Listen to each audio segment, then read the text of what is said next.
Good morning students. 12ஆம் வகுப்பு இயற்பியல்ல 3வது பாடமான காந்தவியல் மற்றும் மின்னோட்டத்தின் காந்த விளைவுகள் இதான் பார்த்துட்டு இருக்கோம். இதற்கு முந்தைய பதிவில் சுற்றி வரும் எலக்ட்ரானின் காந்த இருமுனை திருப்புத்திறனை கணக்கிட்டோம். சரிங்களா? இப்போ என்ன பார்க்க போகிறோம் அப்படின்னா ஆம்பியரின் சுற்று விதி பார்க்க போகிறோம். ஸோ இந்த ஆம்பியர் சுற்று விதி எதற்காக பயன்படுத்தப்படுகிறது அப்படின்னா, ஒரு கடத்தி இருக்குது. நம்ம ஒரு கடத்தி இருக்குது. இந்த கடத்திக்கு ஒரு குறிப்பிட்ட வடிவம் இல்லை. இதில் I என்கிற மின்னோட்டம் பாய்கிறது. இப்போ இந்த கடத்தியால் ஏற்படக்கூடிய இந்த காந்த புலத்தின் மதிப்பை கணக்கிட வேண்டும் என்றால், இந்த கடத்தி ஒரு ஒழுங்கான வடிவத்தில் இருந்துச்சு அப்படின்னா அதுக்கு தனித்தனியான ஃபார்முலா இருக்குது. நேர் கடத்தியாக இருந்தால் அதுக்கு ஒரு ஃபார்முலா இருக்குது. அதே மாதிரி வட்ட வடிவ கடத்தியாக இருந்துச்சு அப்படின்னா அதுக்கு ஒரு ஃபார்முலா இருக்குது. சரிங்களா? ஆனால் இந்த மாதிரி ஒரு மூடிய வளையம், ஏதோ ஒரு இதில் க்ளோஸ்டாக இருக்கக்கூடிய ஒரு வளையம் மாதிரி எடுத்துக்கிறோம். இதோட காந்தப்புலத்தை கணக்கிடுவதற்கு நம்ம எதை தான் பயன்படுத்தணும்? இந்த ஆம்பியர் சுற்று விதியை மட்டும்தான் பயன்படுத்த முடியும். அப்போ ஆம்பியர் சுற்று விதி எதை குறிப்பிடுது, எதெல்லாம் தொடர்புபடுத்துகிறது அப்படிங்கிறது பார்க்கலாம். ஒரு மூடிய வளையத்தின் மீது உள்ள காந்தப்புலத்தின் கோட்டு வழி தொகையீட்டு மதிப்பானது, இதுதான் ஒரு மூடிய வளையம். இந்த வளையத்தின் மீது காந்தப்புலத்தின் கோட்டு வழி தொகையீட்டின் மதிப்பானது அவ்வளையத்தினால் மூடப்பட்ட நிகர மின்னோட்டத்தின் μ0 மடங்கிற்கு சமம் அப்படின்னு சொல்றாங்க. இதான் அந்த ஈக்குவேஷன். பார்த்தீங்கனாலே உங்களுக்கு தெரியும், closed integral of B vector dot DL vector. இதுதான் ஒரு மூடிய வளையத்தின் மீதுள்ள காந்த புலம், அதை பி வெக்டார்னு எடுத்துக்கிறோம். அதோட கோட்டு வழி தொகையீட்டு மதிப்பு டிஎல் வெக்டார். இந்த மதிப்பானது இந்த மூடிய பரப்பில் பாயக்கூடிய மொத்த மின்னோட்டத்தின் μ0 மடங்கிற்கு சமம் அப்படின்னு சொல்றாங்க. ஸோ இதுதான் ஆம்பியரோட சுற்று விதி.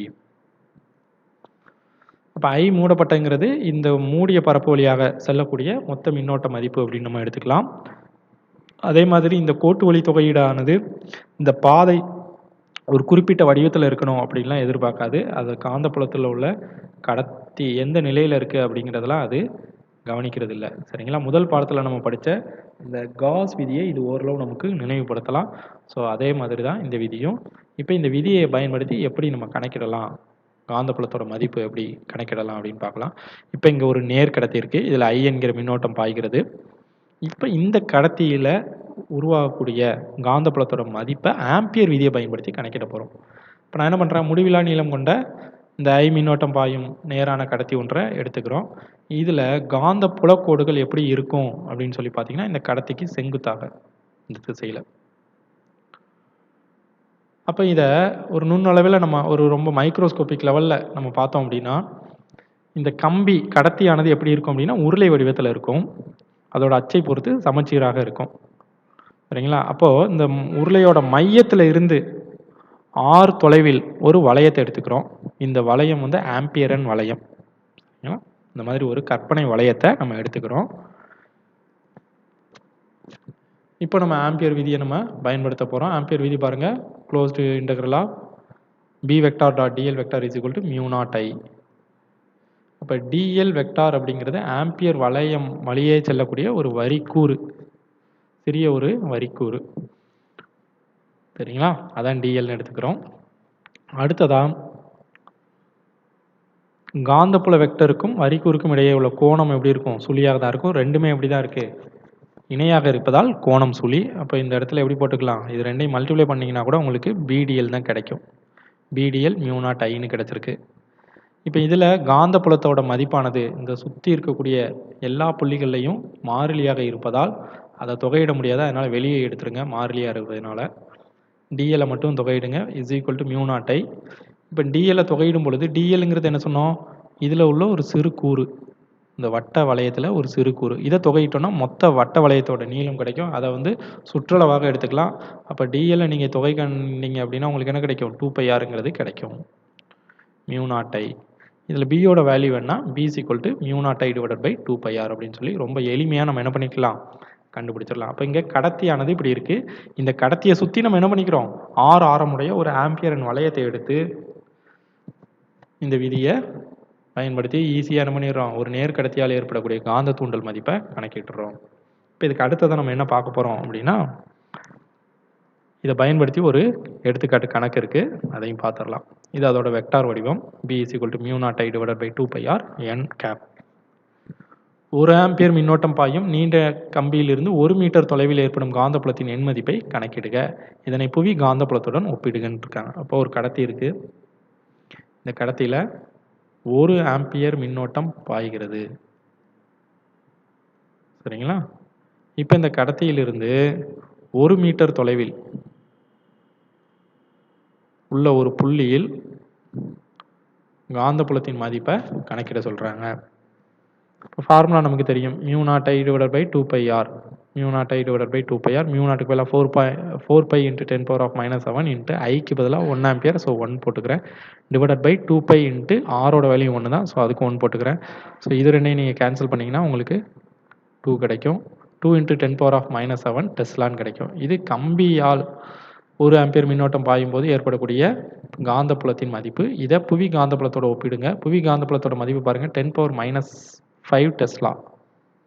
இப்போ கம்பியால் உருவாகக்கூடிய காந்தப்புலமானது புவி காந்தப்புலத்தை விட 100 மடங்கு எப்படி இருக்கு? குறைவானதாக தான் இருக்குது. சரிங்களா? இப்போ இதுக்கு அடுத்ததான் நம்ம பார்க்கறது வரிச்சுருள். வரிச்சுருள் அப்படிங்கிறது வேற ஒன்றும் இல்லை, சுருள் வடிவில் நெருக்கமாக சுற்றப்பட்டுள்ள நீண்ட கம்பி சுருள் ஆகும். இந்த படத்தை பார்த்தீங்கனாலே உங்களுக்கு தெரியும். சரிங்களா? ஒரு தாமிர கம்பி எடுத்து என்ன பண்ணியிருப்பாங்க, அந்த மாதிரி நெருக்கமாக சுற்றி வச்சிருக்கக்கூடிய ஒரு அமைப்பு. நீள் வடிவத்தில் அப்படியே சுற்றிருப்பாங்க. இதைத்தான் என்ன சொல்கிறோம்? வரிச்சுருள் அப்படின்னு சொல்கிறோம். இப்போ இந்த வரிச்சுருள் வழியாக மின்னோட்டம் பாய்ந்தால் ஒவ்வொரு சுருளும் வழியாகவும் காந்தப்புலம் தூண்டப்படும். ஒவ்வொரு சுருளையும் நம்ம எதா எடுத்துக்கணும்? ஒரு வட்ட வளையத்தில் மின்னோட்டம் பாயும்போது ஏற்படக்கூடிய காந்தப்புலத்தின் மதிப்பு எப்படி இருக்குமோ அதே மாதிரி ஒவ்வொரு வளையத்திலையும் காந்தப்புலம் ஏற்படும். ஸோ தொகுபயன் காந்தப்புலத்தை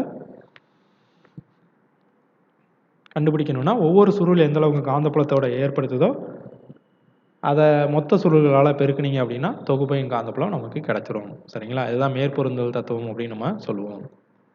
இப்போ இங்கே இதோட திசை கண்டுபிடிக்கிறதுக்கு நம்ம வலது உள்ளங்கை விதியை பயன்படுத்தி ஒரு வரிச்சுருளில் ஏற்படக்கூடிய காந்தப்புலத்தின் திசையை கண்டறிய முடியும். இதான் வெவ்வேறு வகையான வடிவிலான கம்பிச்சுருளோட அமைப்புகள் கொடுத்துருக்குறாங்க. இப்போ இதில் இதான் ஒரு வரிச்சுருள். இந்த ஐங்கிற மின்னோட்டமானது இந்த கம்பிச்சுருளில் பாய்கிறது. இந்த திசையில் எப்படியே பாய்ந்து இது வழியாக வெளியே வருவதாக கம்பிச்சுருளை நம்ம எடுத்துக்கிறோம். அப்போ இந்த வலதுகை விதியை நம்ம எப்படி பயன்படுத்துறது அப்படின்னா, இந்த கம்பிச்சுருளை நம்ம என்ன பண்ணோம்? பெருவிரலை தவிர மற்ற விரல்களால் பற்றி கொள்ளும் பொழுது, சரிங்களா, அப்படி பற்றிக்கிறோம். மற்ற பெருவிரல் அப்போ எந்த திசையில் நோக்கி இருக்கும்? இந்த திசையை நோக்கி இருக்கும். அப்போ இந்த பெருவிரலின் திசையானது, நீட்டப்பட்ட பெருவிரல் திசையானது மின்னோட்டம் பாயும் வரிச்சுருளினால் ஏற்படக்கூடிய காந்தப்புலத்தின் திசையை குறிக்கும். மற்ற 4 விரல்களும் மின்னோட்டம் பாயும் திசையை குறிக்கும். சரிங்களா? இந்த திசையில் மின்னோட்டம் பாயுது. இப்போ இதுதான் அந்த வலதுகை விதி. இப்போ இதுக்கு அடுத்ததாக இந்த மாதிரி நம்ம பிடிக்கிறோம். இப்படி பிடிக்கும்போது நமக்கு மின்னோட்டம் இந்த திசையில் அப்படியே பாயுது. அந்த திசைக்கு நேராக நம்ம விரல்களை எப்படி வச்சுக்கிறோம்.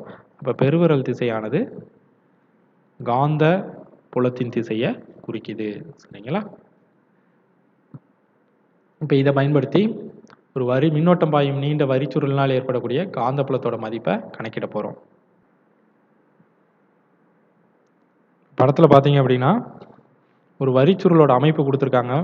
ஆனால் வரிச்சுருள் அப்படிங்கிறது உங்களுக்கு இந்த அமைப்பில் தான் இருக்கும் அப்படின்னு உங்களுக்கு தெரியும். ஆனால் இந்த மாதிரி இருக்கும். இப்போ இந்த புள்ளியை பார்த்தீங்கன்னா, அந்த புள்ளியில இருந்து வரிச்சுருள் வெளிநோக்கி வருகிறது. இந்த புள்ளியில் உள்நோக்கி உள்ளே போகுது. ஸோ இதை அப்படியே என்ன பண்ணியிருக்காங்க? ஒரு வரிச்சுருளோட குறுக்கு வெட்டு பரப்பு கீழே இருக்கக்கூடிய இந்த கிராஸ் மார்க் போட்டிருக்கக்கூடிய இந்த பகுதியிலிருந்து வரிச்சுருளானது உள்நோக்கி செல்கிறது. இந்த டாட் போட்டதிலிருந்து வரிச்சுருளானது இப்படி வந்து இது உள்ளே போகுது. இதில் வெளிப்பக்கமாக வெளிநோக்கி வருகிறது. டாட் வச்சிருக்கிறது எல்லாமே தாளை விட்டு வெளியேறும் கம்பிச்சுருள். கிராஸ் மார்க் போட்டதெல்லாம் தாளுக்கு உள்ளே செல்லக்கூடிய கம்பிச்சுருள். இந்த மாதிரி குறுக்கு வெட்டு பரப்பை கொடுத்துருக்குறாங்க. இப்போ இந்த கம்பிச்சுருளோட நீளம் அப்படின்னு எடுத்துக்கிட்டோம்னா எல் நீளம் இருக்குது. அதே மாதிரி இதில் சுற்றுகளோட எண்ணிக்கை n சுற்றுகள் கொண்ட ஒரு வரிச்சுருள் இது. அடுத்ததாக இப்போ நம்ம என்ன கால்குலேட் பண்ண போகிறோம் அப்படின்னா, வரிச்சுருளில் உள்ள ஏதேனும் ஒரு புள்ளியில் காந்தப்புலத்தோட மதிப்பை கணக்கிட போகிறோம். அது கணக்கிடுவதற்கு எந்த விதியை பயன்படுத்த போகிறோம்? ஆம்பியரோட சுற்று விதியை பயன்படுத்த போகிறோம். அப்போ நம்ம இங்கே ஒரு ஆம்பியரன் லூப்னு சொல்லக்கூடிய அந்த வளையத்தை எடுத்துக்கணும். அதை நான் ABCDA அப்படின்னு சொல்ல ஒரு மூடப்பட்ட ஒரு ஆம்பியர் வளையத்தை எடுத்துக்கிறேன். இந்த வளையத்தை பயன்படுத்தி நம்ம என்ன பண்ணலாம், மின்னோட்ட காந்த புலத்தோட மதிப்பை கணக்கிட முடியும். ஆம்பியர் சுவிட்ச் விதி எழுதிக்கோங்க. Closed integral of B vector dot DL vector is equal to μ0 ஐன்னு எழுதிக்கிறோம். μ0 இன்ட்டு I மூடப்பட்ட அப்படின்னா அந்த மூடப்பட்ட சுவிட்சில் பாயக்கூடிய மொத்த மின்னோட்டம், அதை தான் நம்ம எடுத்துக்கிறோம். இப்போ இந்த சமன்பாட்டை எப்படி எழுதலாம் அப்படின்னா, முதல்ல ஏலேருந்து B வரைக்கும், A to B, அதுக்கு ஒரு ஆம்பியர் சுவிட்ச் விதி, அடுத்து B to C, அடுத்து C to D, அடுத்து D to A, இந்த மாதிரி 4 பகுதிகளாக அதை பிரித்து எழுதிக்கிறோம். அந்த 4 பகுதிகளில் இந்த BC, அதாவது இந்த பகுதி BCயும் DA, இந்த 2 பகுதியும் வரிச்சுருளோட அச்சுக்கு எப்படி இருக்குன்னா, அதோட அச்சின் வழியே வரிச்சுருளோட அச்சின் வழியே அமைந்துள்ளது. மேலும் காந்தப்புலத்திற்கு எப்படி இருக்கு, செங்குத்தாக இருக்கு. ஏன்னா இதான் காந்தப்புலத்தோட திசை, இந்த திசையில் இருக்கு, அதுக்கு செங்குத்தா இருக்கு. இப்போ என்ன கிடைக்கும் அப்படின்னா, BDL cos θ cos 90 வரும். cos 90 value 0. அப்போ இந்த மதிப்பு 0 ஆயிரும். BC மற்றும் DA ரிமைனிங் இந்த 2 மதிப்புகளை தான் கணக்கிட போகிறோம். முதல்ல நம்ம ஏற்கனவே சொன்ன மாதிரி CB ஏன் கேன்சல் ஆகுதுன்னா cos 90 அதோட வேல்யூ 0, ஸோ அதனால் கேன்சல் ஆயிடுது. அதே மாதிரி DAவோட மதிப்பும் கேன்சல் ஆயிரும், CDயும் 0. இப்போ நம்ம எதை எடுத்துக்கிறோன்னா, அந்த ABயும் அடுத்து CD, இது 2 பகுதியை தான் எடுத்துக்க போகிறோம். அந்த 2 பகுதியை எடுத்துக்கும் போது AB B vector dot DL vector is equal to BA கான்ஸ்டண்ட்டாக வெளில எடுத்துடலாம், DL cos 0 டிகிரின்னு போட்டுக்கலாம். ஏன்னா இந்த இடத்துல காந்தப்புலத்துக்கும் நம்ம எடுத்துக்கக்கூடிய ஆம்பியர் அண்ட் பாதைக்கும் இடைப்பட்ட இந்த கோணமானது 0 டிகிரி. cos 0 வேல்யூ 1, அப்போது இன்டகிரேஷன் ஆஃப் DL மட்டும் கிடச்சிருக்கும். இதில் அடுத்து என்ன பண்ண போகிறோம், ஏபியோட நீளத்தை நம்ம என்ன எடுத்துக்கலாம், ஹச்சுன்னு எடுத்துக்கிறோம்.